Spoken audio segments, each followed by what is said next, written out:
Isang mapagpalang umaga po sa inyo lahat at purihin po ang ating Panginoon. Ito po ang salita ng ating Diyos sa umagang ito na matatagpuan natin sa aklat ng Pilipos 4:19. Ganito po ang pagkakasabi. At buhat sa kayamanan niyang hindi nauubos, ibibigay niya ang lahat ng inyong kailangan sa pamamagitan ni Kristo Jesus. Ito po ang katotohanan na ang ating sinasambang Diyos at kinikilalang Diyos ay mayroong isang kayamanan na hindi nauubos. Ang kayamanang ito ay ibibigay niya sa lahat ng nangangailangan. Ito po ang sabi ng Pilipos.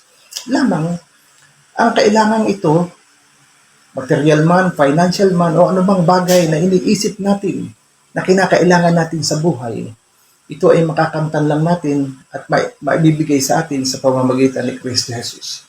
Isang bagay, paniwalaan natin si Jesus bilang Panginoon at sarili nating tagapagligtas. Siya po ang makatutugon sa ating mga pangangailangan. Salamat po at magandang umaga.